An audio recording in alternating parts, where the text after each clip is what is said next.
Dan pembagian syirik ini banyak. Di antaranya bahwa seorang yang mukallaf, siapa mukallaf itu orang Islam yang balik dan berakal secara artinya sadar, bercita-cita menjadi kafir di masa dekat atau masa yang akan datang, masa jauh. Atau seseorang itu ragu, apakah saya keluar daripada Islam atau tidak. Itu dua hal tersebut menyebabkan orang jadi murtad.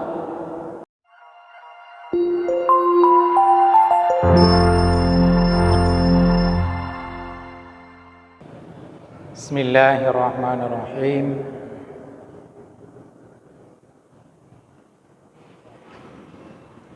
Alhamdulillahilladzi faddala bani Adam bil ilmi wal amal ala jami'il alam.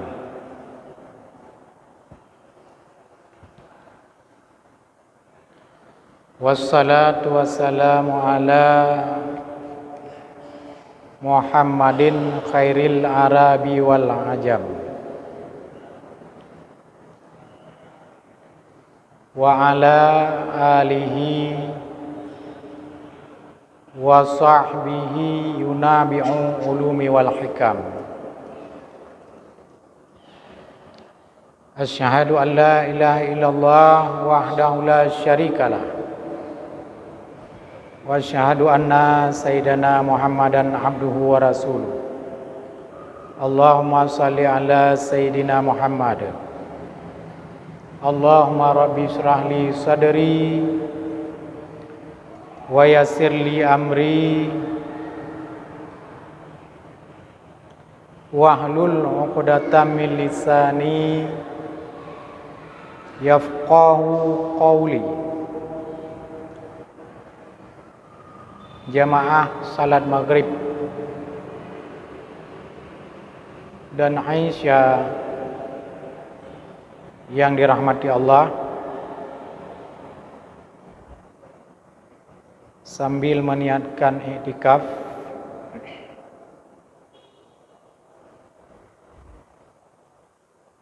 kita isi di sela-sela iktikaf kita dengan membaca kitab Irsyadul Ibad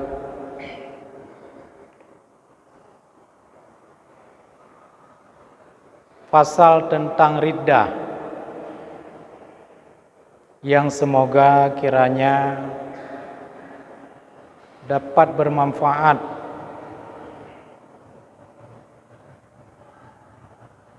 untuk al-fakir minal ilmi, yaitu untuk saya sendiri, dan juga dapat bermanfaat kiranya untuk para jamaah yang dirahmati Allah.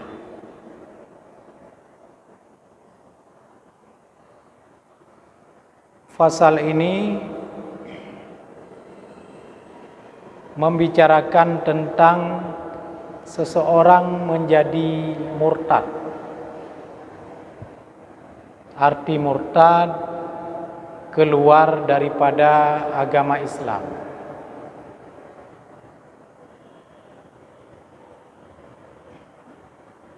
Baik murtad itu dengan perbuatan ataupun dengan perkataan ataupun dengan niat.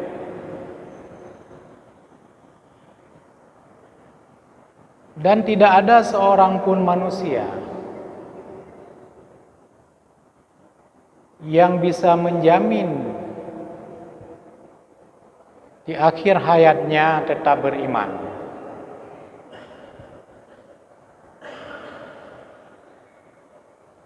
kecuali atas hidayah dan inayah Allah Subhanahu wa taala. Petunjuk dan pertolongan Allah Subhanahu wa taala. Sehingga semoga kita berdoa supaya kita termasuk orang-orang yang Allah selamatkan iman sampai akhir hayat. Kenapa? Karena walaupun kita sudah lama dalam Islam, sudah lama dalam iman, tidak menutup kemungkinan bisa tanggal iman. Tidak menutup kemungkinan bisa murtad. Na'udzubillahi min dzalik. Bukan dengan karena lama masa kita dalam iman atau Islam sehingga kuat iman kita. Kadangkala manusia ini baru saja beriman. Detik ini dia kafir misalnya. Detik selanjutnya dia beriman. Namun karena hidayah dan inayah daripada Allah Subhanahu wa taala, orang bisa sangat kokoh imannya. Hal itu telah diceritakan dalam Al-Quran. Bagaimana kejadian para penyihir Fir'aun tatkala melihat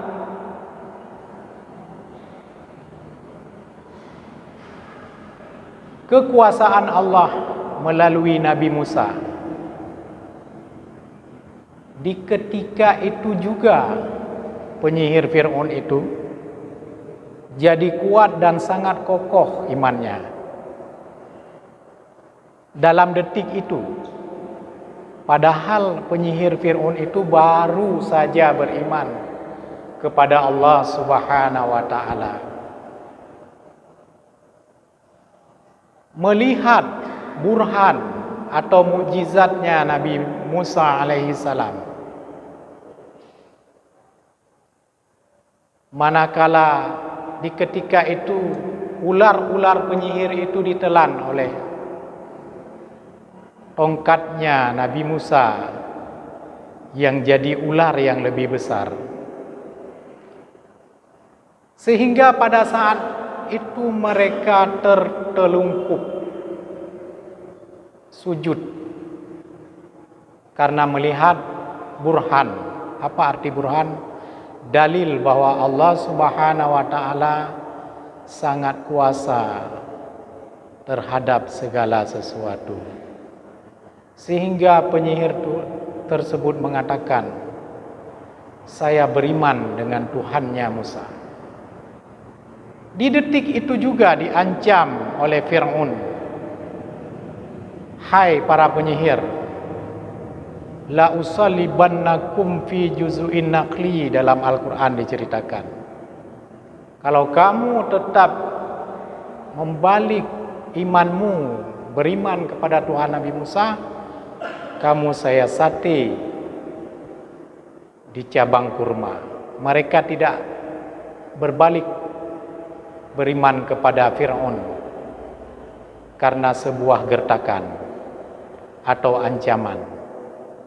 Dan tiba-tiba Allah masukkan dalam hati mereka kekokohan iman yang sangat dahsyat, sehingga imannya di ketika itu tidak bisa digoyahkan.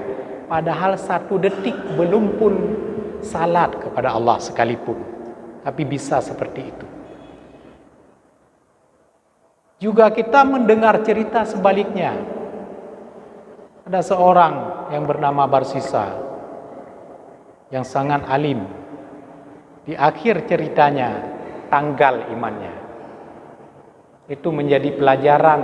Dua hal tersebut menjadi pelajaran bagi kita, bahwa iman ini bisa hilang seketika, juga bisa muncul tiba-tiba, dan bisa sangat kokoh iman seseorang itu. Apa itu riddah? Riddah merupakan afhas anwa kufar. Riddah adalah satu bentuk dosa yang paling buruk dalam Islam. Paling buruk daripada bagian kekafiran adalah murtad. Dibandingkan dengan kafir yang dasarnya mereka kafir, lebih buruk murtad. Maka dikatakan oleh pengarang afhasu anwa'il kufri,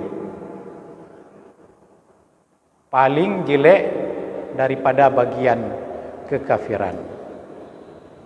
Allah Subhanahu wa taala berfirman dalam Al-Qur'an dalam surat An-Nisa ayat 116, Innallaha la yaghfiru ayyushrika bih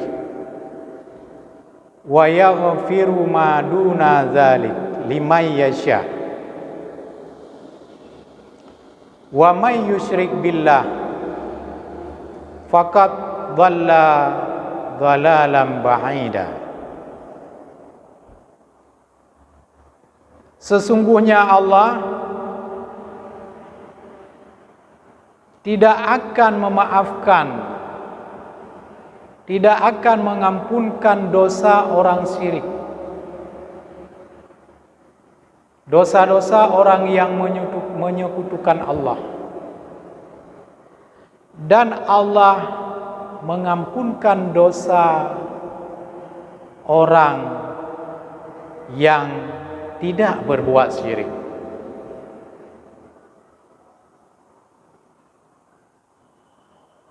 Kenapa demikian? Karena syirik ini merupakan dosa yang tidak bisa dimaafkan begitu saja oleh Allah. Tidak diampunkan, arti tidak dimaafkan, tidak bisa dimaafkan dengan mudah-mudah saja. Kalau dosa selain syirik, Allah bisa memaafkan. Itu dalilnya di surat An-Nisa ayat 116.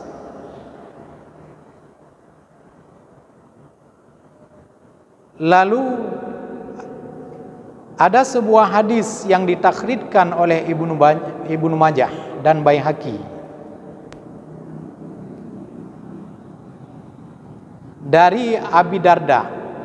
Rasul mengatakan, Ausani khalili Rasulullah,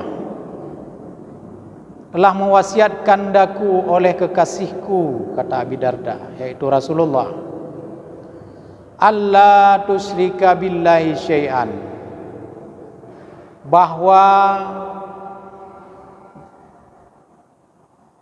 jangan aku syirik dengan Allah terhadap sesuatu pun. Wa in kuti'ta, sekalipun engkau dicincang, au hurrikta, atau engkau dibakar, wala tatruka salata maktubah muta'amidan, dan jangan engkau tinggalkan salat yang fardu secara sengaja. Faman tarakaha muta'amidan faqad bari'at minhu dhimmah, maka barang siapa yang meninggalkan salat fardu secara sengaja, sungguh dia terlepas dari tanggungan Allah.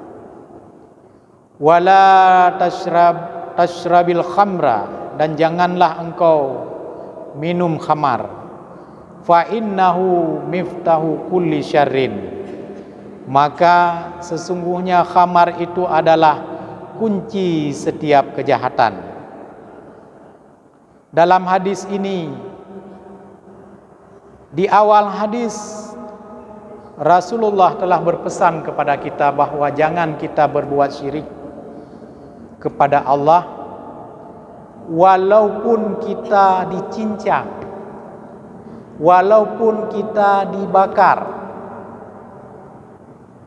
walaupun kita disiksa. Pelengkap hadis, jangan juga engkau tinggalkan salat secara sengaja. Allah akan lepaskan dirimu dari tanggungannya. Dan jangan engkau minum khamar. Sesungguhnya khamar itu adalah kunci segala keburukan. Di sini kepala atau hadis yang pertama yang dibicarakan oleh Nabi, jangan syirik. Artinya berarti di sini syirik ini adalah peringkat utama daripada yang disuruh jauhkan oleh Nabi Muhammad SAW. Dan pembagian syirik ini banyak. Di antaranya bahwa seorang yang mukallaf, siapa mukallaf itu? Orang Islam yang balik dan berakal secara artinya sadar, bercita-cita menjadi kafir di masa dekat atau masa yang akan datang, masa jauh. Atau seseorang itu ragu, apakah saya keluar daripada Islam atau tidak. Itu dua hal tersebut menyebabkan orang jadi murtad.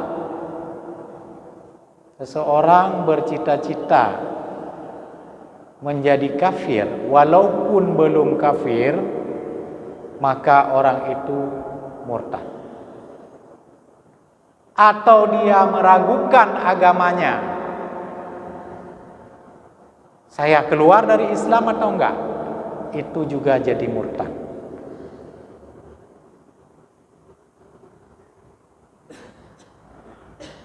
Atau yu'allikuhu bilisan atau qalba, atau dia ucapkan dengan lidahnya, bukan cita-cita. Dia ucapkan, rencana saya keluar daripada Islam. Baru rencana dia ucapkan, berarti orang tersebut dihukum kafir. Atau dia mengiktikadkan apa yang wajib, apa yang Allah Ta'ala fardukan kepada orang tersebut bahwa tidak wajib lagi. Dia mengiktikadkan bahwa misalnya apa yang difardukan kepada kita, salat 5 waktu.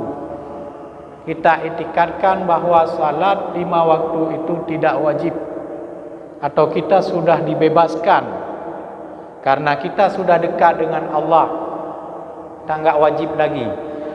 Ketika seseorang menyatakan atau mengiktikadkan sesuatu yang wajib tidak wajib, dia sudah keluar daripada Islam atau murtad.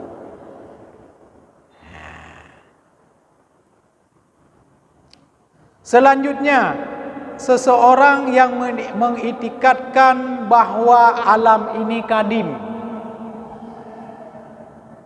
alam ini tidak baharu, tidak akan hancur, dia akan kekal, makna kadim, atau dia duluan ada daripada yang lain, walaupun daripada Allah, maka orang tersebut dihukum kafir. Atau mengiktikadkan ruh kekal, pencipta baharu. Pencipta siapa? Allah. Ruh kekal. Ruh kita etikatkan kekal, kafir. Karena ruh tidak kekal, tetapi dikekalkan. Beda antara kekal dan dikekalkan. Seseorang yang sudah meninggal, ruhnya keluar. Ruh itu akan abadi, kata orang. Akan abadi, karena yang disiksa oleh Allah di kemudian nanti hari kemudian adalah ruh. Bersama jasad orang tersebut dimasukkan lagi ruhnya ke jasad. Jadi ruhnya dulu yang keluar menuju ke akhirat. Maka ada orang yang berpendapat ruh itu kekal. Itu orang tersebut sudah murtad. Tetapi kalau orang berpendapat bahwa ruh itu dikekalkan, maka dia tidak murtad. Itu beda. Beda antara kekal dan dikekalkan. Kalau dikekalkan berarti bergantung kepada Allah. Kalau dia kekal, dia tidak ada pengaruh pencipta di situ. Maka di situ letaknya seorang bisa murtad. Atau menafikan apa yang sebut bagi Allah secara ijma'. Apa yang telah ulama ijma'kan kepada Allah, kita tidak mengakuinya, itu murtad. Contoh, bahwa Allah bersifat dengan ilmu, Allah bersifat dengan kudrah, Allah bersifat dengan iradah, Allah bersifat dengan sama', Allah bersifat dengan basar. Kita menafikan, tidak, Allah tidak bersifat dengan sama. Allah tidak bersifat dengan basar. Allah tidak bersifat dengan kudrah. Seseorang yang menafikan itu, maka orang tersebut dianggap murtad. Karena ijma' ulama ahlu sunnah mengatakan bahwa Allah mempunyai sifat ilmu, kudrah, iradah, dan sebagainya yang tercantum dalam akidah ahlu sunnah wal jamaah. Atau mengitikadkan bahwa puasa tidak wajib, puasa sunat, itu juga menyebabkan seseorang menjadi kafir. Atau kita ragu terhadap kafir orang Nasrani atau Yahudi. Ragu. Seseorang yang ragu bahwa orang Yahudi itu kafir. Malahan kita katakan, kan umat Nabi Musa orang Yahudi, orang yang berpegang kepada kitab Taurat, Yahudi. Kalau benar-benar memang orang tersebut beriman kepada Nabi Musa di ketika adanya Nabi Musa dan mengamalkan Taurat, tidak kafir. Tapi ada Yahudi itu kebanyakan tidak mengamalkan Taurat, malahan merubah-rubah isi Taurat. Bila mana seseorang mengitikadkan Yahudi, Nasrani, ragu dia mengatakan kepada kekafiran mereka itu, maka orang itu dianggap murtad. Itu murtad secara i'tikad. Ada murtad secara perbuatan, fi'lun. Kalau tadi i'tikad atau perkataan, udah. Ada murtad secara perbuatan, seperti seseorang sujud bagi makhluk. Ini dilarang. Sujud bagi makhluk. Bukan ruku, sujud. Jangan salah. Karena ada orang yang ruku. Sujud. Contoh sujud, misalnya orang sujud menghadap raja. Sujud menghadap raja. Ke majelis raja. Sujud. Sambil menundukkan kepala seperti orang sujud. Itu dianggap sujud bagi makhluk. Maka orang itu menurut pengarang kitab Irsyadul Ibad dihukum kafir. Atau sujud bagi patung juga dihukum kafir. Sujud bagi matahari itu sujud dengan perbuatan bagi matahari. Beda hormat. Bukan hormat, beda hormat dengan sujud. Kalau hormat tidak akan jadi kafir. Ini yang sujud. Dan yamsi ilal kanais ma'a ahliha biziyihim minal zananir wa ghairiha, atau pergi kepada gereja, berjalan atau kita datang ke gereja bersama rombongan gereja yang kita pakai pakaian dan lambang mereka menurut pengarang kitab jadi murtad. Ada orang? Ada. Problemnya kalau kita jadi orang besar di sebuah negara yang bukan negara Islam. Itu problem. Kita jadi seorang menteri, diundang ke tempat yang bukan muslim, ke gereja. Lalu di gereja dipakaikan kita pakaian mereka dan menjalani ritual mereka. Ini yang terjadi. Nah, ini yang terjadi di masa kita. Problem kalau kita jadi seseorang yang berpangkat. Susah kita hindari. Menurut pengarang, bukan menurut saya.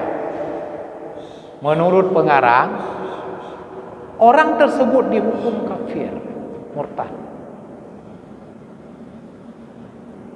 Artinya itu yang susah orang hindari. Maksudnya kita diundang, kita dalam jabatan yang tidak bisa kita hindari. Nah itu problem. Karena kita pakai, kecuali artinya kita tidak ikut ritual. Hanya artinya acaranya bukan acara yang berbentuk ibadah. Tapi kadang-kadang orang ikut baptis. Kita lihat nyata dan sekarang tersebar di media. Orang ikut pembaptisan, ikut ritual, ikut sembahyangnya orang yang non-Islam. Itu yang problem.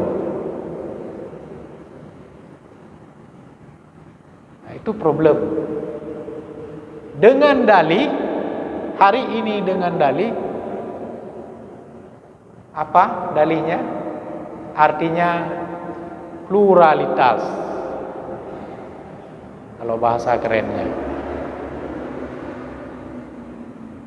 Boleh. Artinya agama apapun kita saling menghormati. Semua agama kita anggap benar. Nah ini. Semua agama menganggap benar semua agama dalam Islam. Murtad. Tidak ada tawar-menawar. Karena Allah mengatakan agama yang paling benar adalah agama Islam. Jadi enggak ada tawar-menawar tentang tauhid. Kalau kita sudah menganggap semua agama ini benar, walaupun hanya kita ingin toleransi katanya. Itu tidak ada toleransi seperti itu, bentuk toleransi agama. Sampai berarti kita pergi ke gereja, orang yang gereja yang orang lain kita bawa ke tempat kita, masukkan ke masjid. Orang non-Islam kita masukkan ke masjid. Bisa Pak Mas Riyadi? Kenapa enggak bisa? Karena syarat masuk masjid suci daripada hadas besar.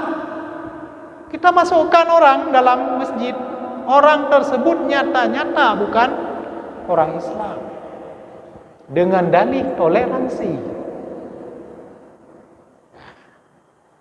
Kecuali memang kita orangnya orang pesanan, ulama pesanan, boleh bil fulus dengan peng. Berarti itu peng tambah otak. Tama orang kafe. Jud ibadah orang kafe lah masjid katanya. Jud ibadah. Itu yang tidak bisa kita. Makanya kadang-kadang orang Aceh keras. Kalau masalah seperti itu agak keras. Hi tagai lembut tapi kering. Jiwa kering punya orang Aceh. Menyebab masalah ketauhidan. Tidak ada tawar-menawar.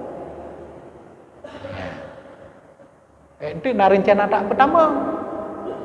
Hijau sumbangan ke Masjid Junda 5 miliar. Oh, anak buku. Tama orang kafe. Nyau orang pertama nyau kan? Mur? Nah. Karena jelas dibuat dalam kitab ini. Kecuali ada referensi lain. Itu yang kita sangat sayangkan. Dengan dalih toleransi, oh nak ubah ya foto siat. Ya, nggak boleh masukkan orang yang tidak suci. Mau orang Islam mentang yang anak suci hanjut berhenti di dalam masjid. Yang orang Islam. Ya.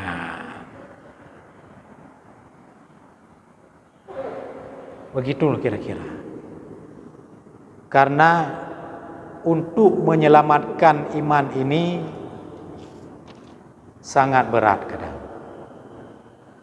Orang kadang sampai mengorbankan nyawa, mengorbankan harta, mengorbankan tenaga untuk menyelamatkan imannya.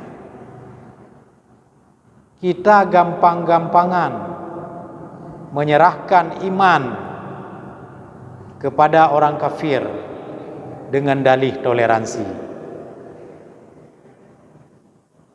Udah jelas. Di masa Nabi Musa alaihi salam ada diceritakan bagaimana orang menyelamatkan iman di masa itu.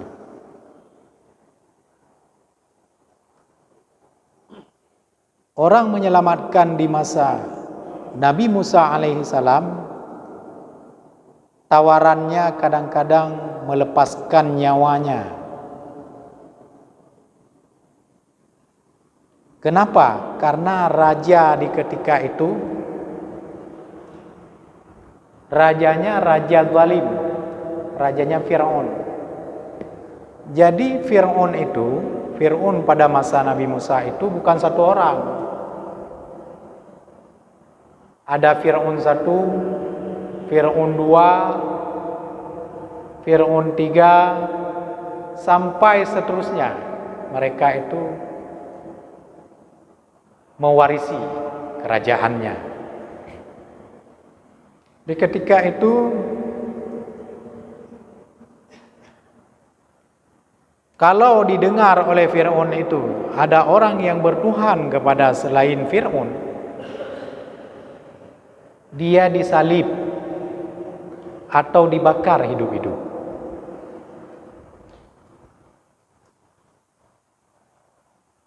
Diceritakan oleh Imam Muslim dalam sebuah hadis bahwa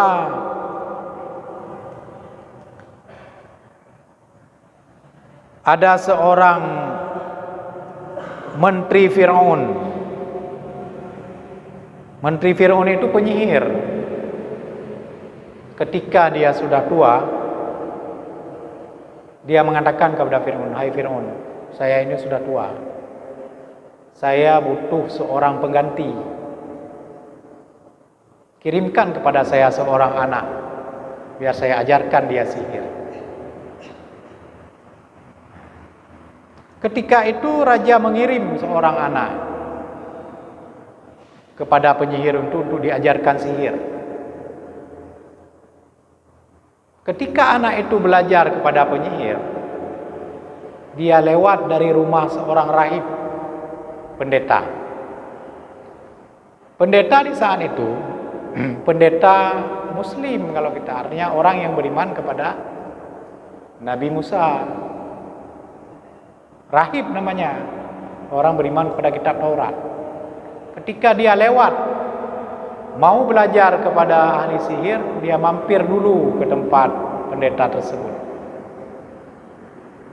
Lalu dia dengar kata-kata pendeta, dia tersentuh, ingin belajar kepada pendeta tersebut. Sempat belajar kepada pendeta tersebut, rupanya anak tersebut. Lalu hari-harinya anak tersebut pergi ke penyihir. Belajar sama penyihir, belajar juga sama pendeta. Tatkala penyihir tahu bahwa anak tersebut belajar kepada pendeta, penyihir jadi marah. Lalu dipukullah anak tersebut oleh penyihir. Lalu anak tersebut lari kepada pendeta, menangis, melapor. Kata pendeta, "Enggak usah lagi kamu belajar sihir. Nanti kalau ditanya oleh penyihir, bilang aja kamu enggak dikasih pergi sama keluargamu." Nah, gitu.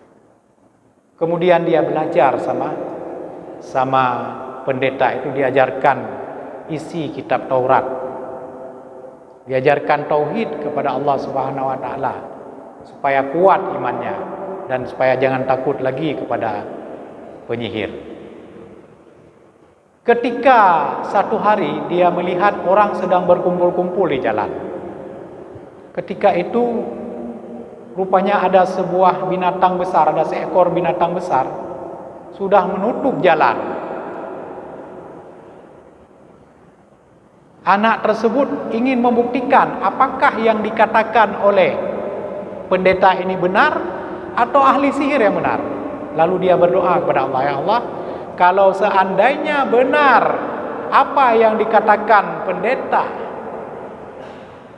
saya lempar batu ini untuk supaya mati binatang tersebut." Dilempar, ternyata mati binatang itu, dilempar sama anak tersebut. Lalu anak tersebut kaget, kenapa ada seperti kekuatan. Anak tersebut melaporlah kepada pendeta tersebut. Kata pendeta, "Hai nak, kamu sudah sampai ke tahap yang saya nggak usah ajarkan lagi kamu. Kamu sudah alim. Tapi ada satu syarat, jangan kamu beritahukan bahwa saya mengajarkan kamu sama seorang pun. Dan kamu akan dapat cobaan setelah ini," kata pendeta tersebut. Ketika itu anak tersebut langsung bisa menyembuhkan orang-orang, menyembuhkan penyakit supa, penyakit kusta, penyakit berbagai macam penyakit, karena mempelajari kitab Taurat. Seperti kelebihannya Nabi Isa alaihissalam, bisa menyembuhkan penyakit-penyakit pada anak itu. Lalu anak itu didengar oleh menteri raja. Menteri raja itu sudah lama buta, gak ada obat. Dipanggil anak tersebut, dibawa hadiah banyak-banyak. Dibilang sama anak tersebut, "Hai nak, kalau kamu bisa menyembuhkan mata saya kasih hadiah ini untuk kamu semua." Lalu anak itu mengatakan, "Saya tidak bisa menyembuhkan, tapi yang bisa menyembuhkan hanya Allah. Tapi kalau kamu, hai Pak Menteri, ingin sembuh, saya bercoba berdoa kepada Allah, tapi syaratnya satu, kamu masuk ke dalam agama saya." Tanpa pilihan, menteri itu masuk ke dalam agama Nabi Musa. Anak itu berdoa, tiba-tiba matanya langsung bisa melihat. Kemudian menteri itu pergi duduk di samping raja. Raja kaget, "Kenapa kamu bisa menyembuhkan melihat kembali?" Lalu dibilang sama menteri itu, "Allah yang sembuhkan." "Siapa Allah itu?" "Tuhanku dan Tuhanmu." Lalu raja itu, karena Fir'aun tadi, Fir'aun kesekian, dia dengar itu disiksa orang itu. Disiksa karena keimanannya. Dan orang tersebut yang baru masuk ke agama iman kepada Allah, kokoh imannya seperti iman para penyihir Fir'aun. Kokoh seketika karena Allah kasih hidayah. Kalau orang sudah beriman, kokoh. Lalu dia disiksa, digergaji. Digergaji sama raja, terbelah dua. Dia mempertahankan iman. Bagaimana umat Nabi Musa dulu mempertahankan iman. Sampai digergaji. Tapi dalam seketika dia kokoh. Nggak mau lagi berubah agamanya. Digergaji. Yang kedua, didengar yang menyembuhkan orang tersebut adalah anak tersebut, dipanggil anak tersebut sama raja. Kemudian dipanggil, dibilang, "Hai nak, kenapa kamu bisa menyembuhkan? Bukan saya yang menyembuhkan, tapi Tuhan saya dan Tuhan kamu, yaitu Allah." Anak tersebut disiksa lagi sama raja tersebut. Sampai nggak tahan, akhirnya dibocorkan gurunya, yaitu seorang pendeta itu. Dipanggil gurunya, dibelah dengan gergaji. Begitu dulu orang mempertahankan akidahnya. Sampai akhirnya, wallahu a'lam bishawab, wa ilaihi marji'ul ma'ab. Sekian, mohon maaf atas segala kekurangan. Billahi fisabilil haq. Assalamualaikum warahmatullahi wabarakatuh. Sallallahu